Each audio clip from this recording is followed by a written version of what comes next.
నమస్తే, జర్నలిస్ట్ మీ కేఎంఆర్. రాజకీయాల్లో రాజకీయ పార్టీల నాయకులు ఏ పార్టీలో ఉన్నా ఒక సంచలనానికి వేదికగా మారతారు కొంతమంది నాయకులు.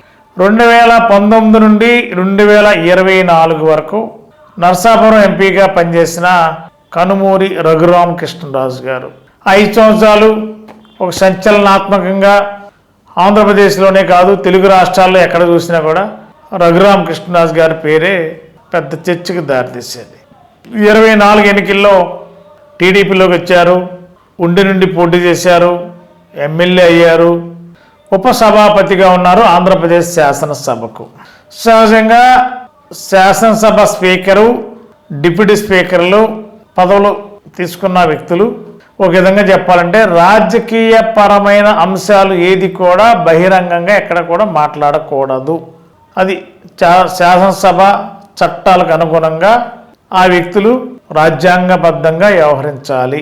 కానీ మరి రఘురామకృష్ణరాజు గారు డిప్యూటీ స్పీకర్ అయిన తర్వాత మరి మాట్లాడకుండా ఉంటారా అంటే ఈ మధ్యకాలంలో మాట్లాడే కొన్ని విషయాలు అక్కడక్కడ కొంత వివాదాస్పదం అవుతున్నప్పటికి కూడా పార్టీ టీడీపీ అధిష్టానం కూడా కొంత అసంతృప్తి ధోరణితో రఘురామకృష్ణరాజు గారి పట్ల ఉందని ఒక ప్రచారం జరుగుతుంది. రఘురామకృష్ణరాజు గారు స్వతహాగానే ప్రతిరోజు మీడియాలో ఉండాలి, మీడియాలో ఎక్కడో చోట ఒక హాట్ కామెంట్గా నడవాలి.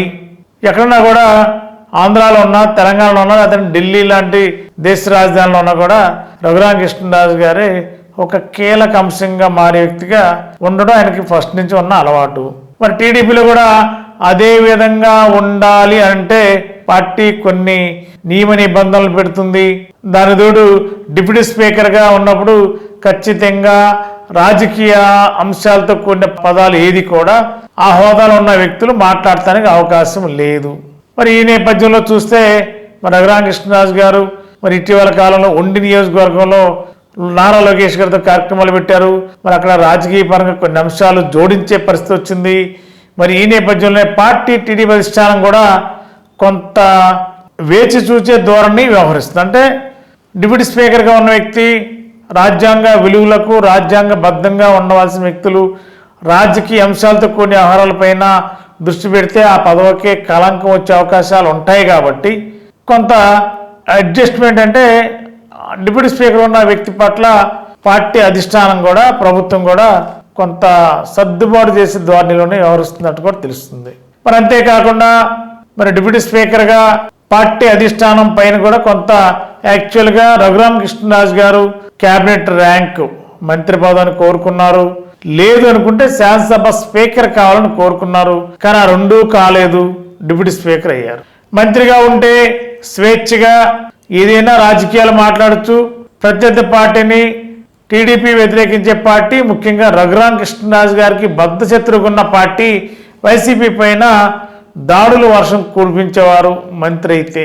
కానీ ఆ మంత్రి అవకాశం దక్కపోవడంతో కనుమూరి రఘురామకృష్ణరాజు గారు కొంత అసమ్మతి గళాన్ని ఇప్పుడిప్పుడే స్టార్ట్ చేశారని కూడా తెలుస్తుంది టీడీపీ పైన.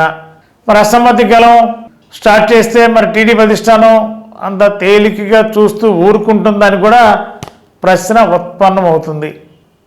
మరి ఇదే పరిస్థితి చూస్తే రఘురామకృష్ణరాజు గారు గత కొద్ది రోజులుగా టీడీపీ పైన అలకపాన్పు ఎక్కారని అమరావతిలో రకరకాల చక్కెర్లు కొడుతున్నాయి. ఎక్కడికి వెళ్ళా కూడా రఘురామకృష్ణరాజు గారి యొక్క సబ్జెక్టు మరి టీడీపీ పైన కొంత అలకలో ఉన్నారని, అసంతృప్తిగా ఉన్నారని, అసమ్మతివాదిగా మారబోతున్నారని రకరకాలుగా ప్రచారం జరుగుతుంది.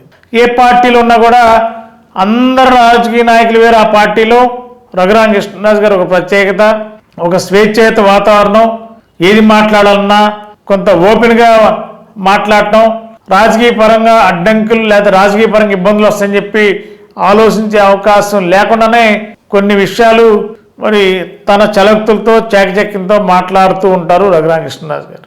మరి ఇటీవలకి ఈ 8 నెలల కూటమి ప్రభుత్వం పైన కొంత అసంతృప్తి ధోరణితో రఘురామకృష్ణరాజు గారు ఉన్నారని కూడా ప్రచారం జరుగుతుంది.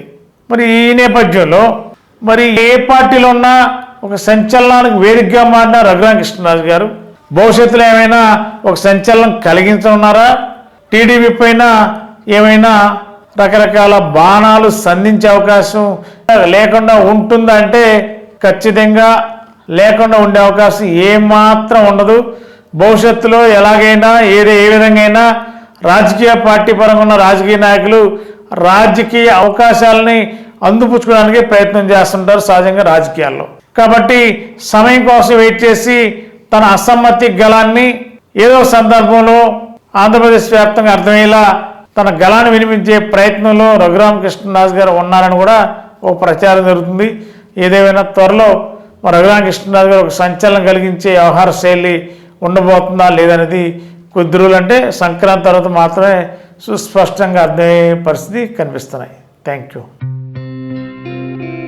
గత 20 సంవత్సరాలుగా దంత సమస్యలతో పాటు దవడ మరియు ముఖ సంబంధ సమస్యలకు చక్కని చికిత్సలు అందిస్తున్న శ్రీ రామకృష్ణ దంత వైద్యశాల, నరసింహారావుపేట, ఏలూరు. ఎమర్జెన్సీస్ లో వాడే ఆక్సిజన్ కాన్సంట్రేటర్లతో పాటు air purify, UV light steriliser, ULV fogger వంటి పరికరాల ద్వారా పరిశుభ్రమైన వాతావరణంలో చికిత్స అందించబడుచున్నది.